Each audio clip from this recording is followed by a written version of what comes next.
Assalamualaikum warahmatullahi wabarakatuh. Selamat malam dan salam sejahtera Bapak Ibu.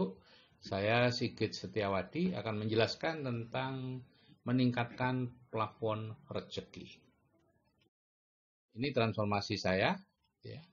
Tahun 81 sampai 97 saya merasa dokter itu penghasilannya aman dan saya orang kaya.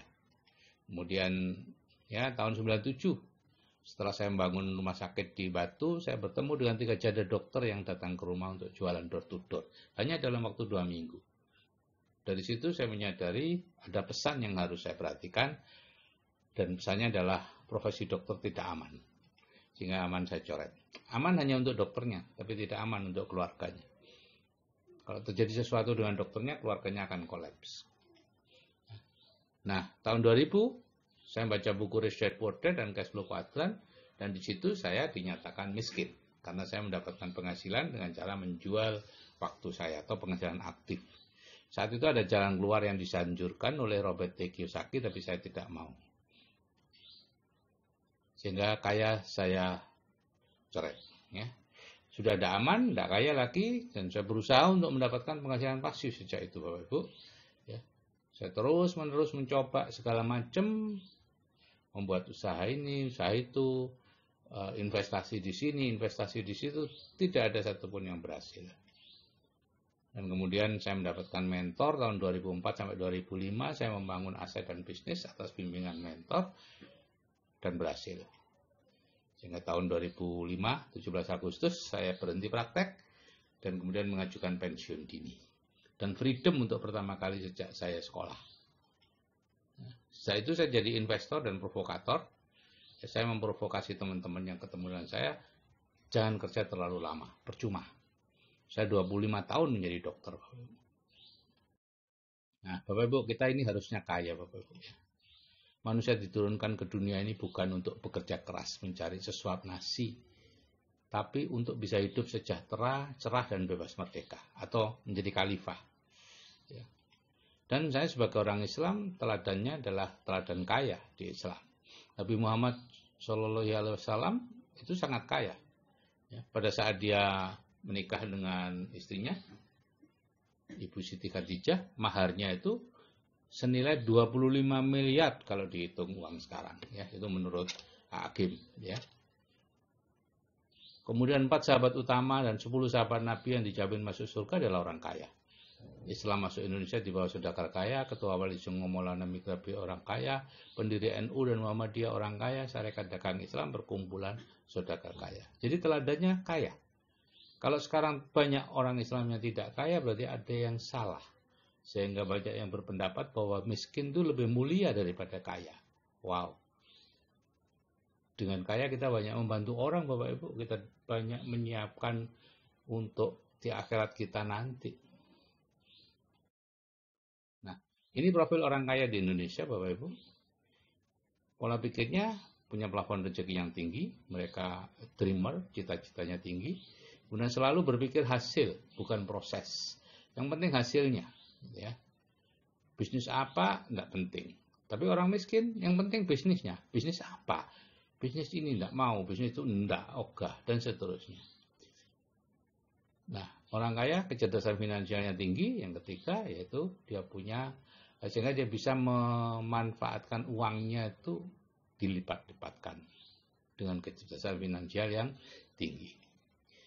Nah, kemampuan teknis orang kaya cuma dua, Bapak Ibu.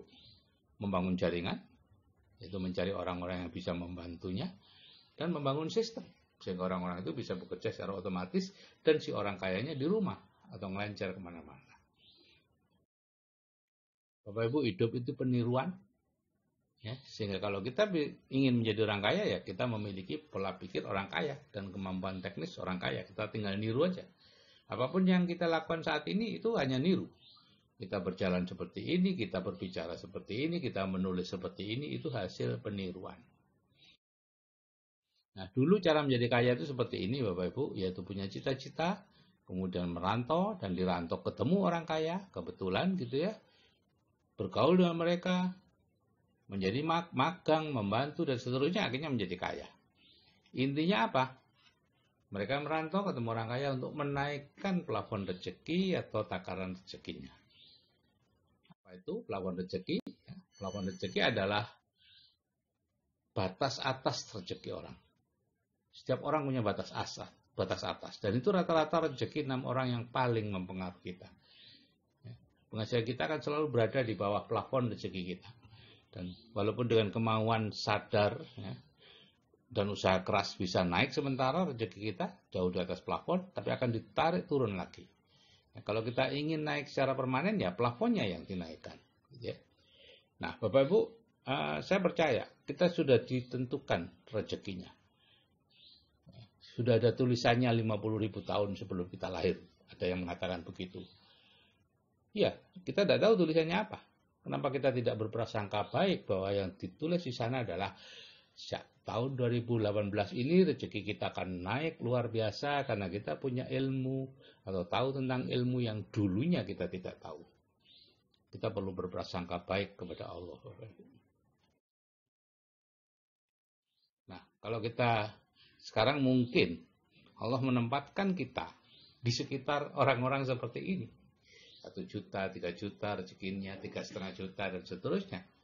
Kita secara sadar tidak tahu berapa rezeki mereka, tapi secara bawah sadar tahu dan berusaha menyesuaikan.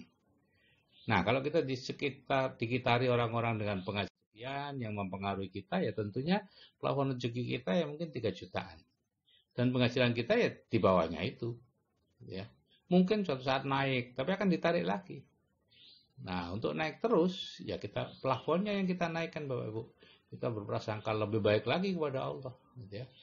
Nah, di 2 audio terapi bawah sadar yang saya buat itu, saya menaikkan plafon rezeki Bapak Ibu menjadi memiliki penghasilan pasif 100 juta sebulan dalam waktu 2-5 tahun ke depan. Kalau Bapak bisa memasukkan itu ke bawah sadar, plafonnya naik, ya otomatis Bapak Ibu rezekinya akan mengikuti naik ya, secara bertahap. Jadi Bapak Ibu, semua yang kita alami sekarang ini berasal dari pikiran. Ya. Pikiran akan memunculkan tindakan yang diulang-ulang jadi kebiasaan yang diulang terus jadi karakter, dan karakter itulah yang jadi nasib kita. Jadi nasib Bapak Ibu sekarang ini bukan takdir Bapak Ibu, itu hanya hasil cara berpikir Bapak Ibu 5-10 tahun yang lalu. Dan cara berpikir Bapak Ibu sekarang akan menentukan nasib Bapak Ibu 5-10 tahun yang akan datang. Kalau nasibnya atau pikirannya tidak berubah, nasibnya juga tidak akan berubah. Mungkin hanya sekedar kalau dokter itu lebih banyak pasiennya, tapi juga lebih sibuk.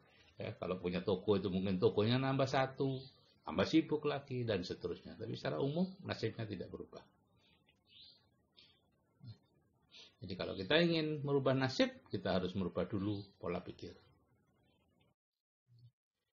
Nah, siapa sih diri kita ini? Ya, diri kita itu sebetulnya Bapak Ibu ya, mohon maaf ya, mirip robot Bapak Ibu, ya, karena semua sudah ada programnya.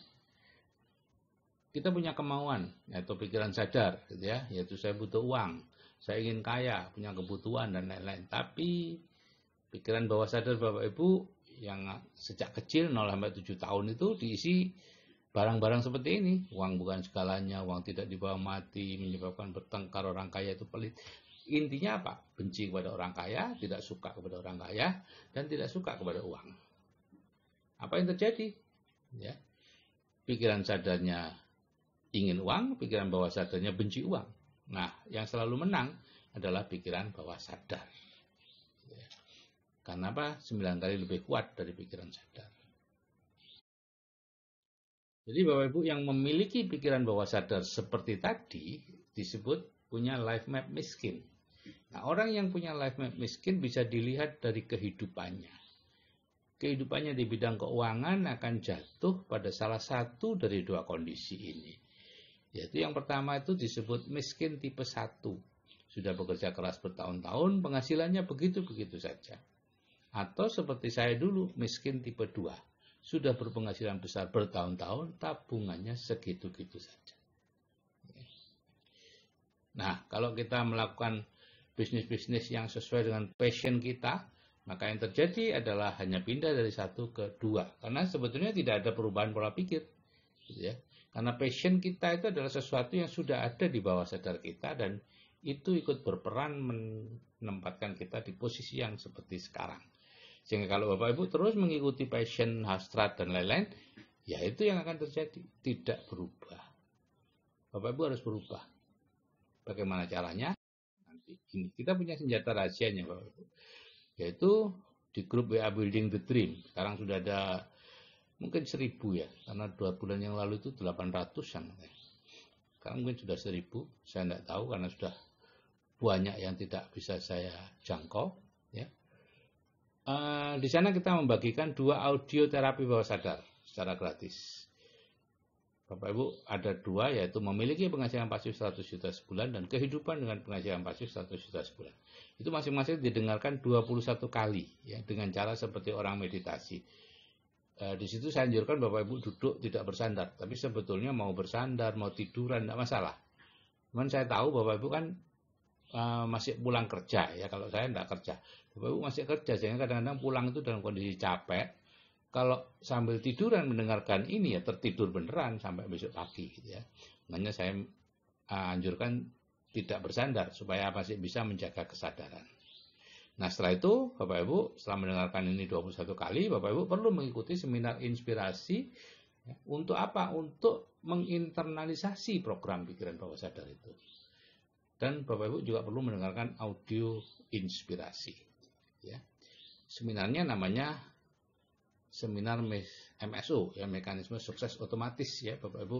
Di situ kita siapkan 2 hari 1 malam jadi menginap, dan harganya murah sekali. Untuk tahun ini cuma 750.000 ya, dapat makan, dapat ya semuanya lah. Dapat ilmu, dapat inspirasi, dapat visi, dan dapat pembersihan dari mental block, karena di situ nanti kita adakan juga bersih-bersih mental block yang selama ini menghambat Bapak Ibu ya.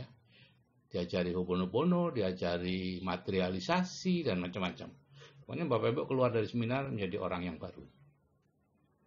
Dan kemudian mendengarkan audio-audio inspirasi yang kita bagikan secara gratis di WA.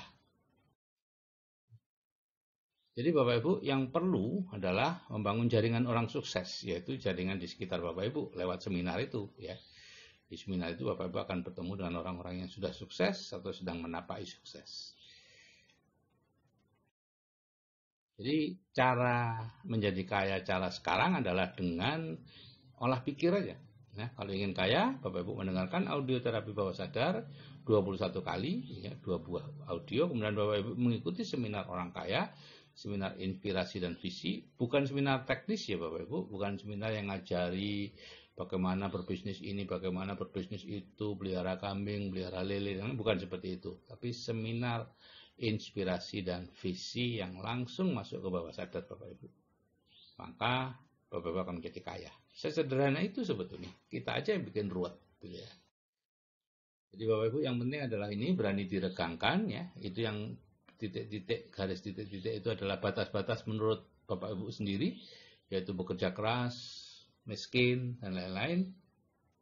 Sedangkan yang kuning itu adalah batas-batas yang Bapak Ibu yang sesungguhnya. Dan saya bisa melihat bahwa itulah batas-batas Bapak Ibu yang sesungguhnya. Yaitu Bapak Ibu berhak untuk punya mobil bagus, punya rumah besar, punya uang banyak, bebas, tidak harus bekerja keras lagi. Itu semua Bapak Ibu bisa lakukan kalau mau diregangkan. Atau orang lain mengatakan hijrah. Dan ini adalah perang terbesar umat manusia, yaitu melawan diri Bapak Ibu sendiri. Jadi Bapak Ibu, dalam tubuh kita itu ada perangkat yang namanya mekanisme sukses otomatis. Nah, kalau program bawah sadar Bapak Ibu itu bekerja keras mencari uang, maka mekanisme sukses otomatis Bapak Ibu akan tertarik pada bisnis-bisnis yang mencari uang. Yaitu bekerja langsung dapat uang. Atau penghasilan aktif. Nah, kadang-kadang kita tertarik dengan membangun aset. Ini penghasilan pasif. Tapi tidak lama, karena itu palsu ya. Tertariknya disebut palsu, sehingga Bapak Ibu mengerjakan sebentar aja sudah akan berhenti, bosan. Ya. Nah, kecuali kalau dirubah, seperti dalam 2 audio itu. Ya. Uang masuk terus, hidup santai. Kalau bawah sadar Bapak Ibu sudah berisi itu, maka secara otomatis Bapak Ibu akan diarahkan pada bisnis-bisnis yang sifatnya membangun aset, memberi penghasilan pasif. Nah, sekarang musuhnya adalah ego. Kadang-kadang sudah mendapatkan seperti itu, mekanisme sukses otomatisnya terhambat karena ego masih merasa bahwa bisnis yang dikerjakan sekarang, yang ditemukan pada saat plafon rezekinya masih rendah, itu adalah bisnis yang paling bagus. Jadi Bapak Ibu, kalau Bapak Ibu sudah punya tujuan, yaitu penghasilan pasif 1 juta sebulan, dan Bapak Ibu punya mentor, ya jalannya lurus. Gitu ya. Jadi sasaran itu adalah kenikmatan yang Bapak Ibu ingin, yaitu punya penghasilan pasif 100 juta dan hidup nyaman, supaya bisa banyak membantu orang lain. Kalau kenikmatan itu sudah Anda sampaikan kepada Allah, maka dia akan mencarikan jalan yang lurus untuk mencapai itu. Kalau Bapak Ibu melakukan dengan cara sendiri, biasanya belok-belok. Kalau Bapak Ibu tidak memiliki impian, ya seperti ini, seperti sekarang ini, tidak tahu harus kemana. Ya. Bapak Ibu, itu yang bisa saya sampaikan. Kalau saya yang berumur saja sudah bisa untuk merubah diri, bisa melawan diri saya sendiri, saya percaya Anda juga pasti bisa.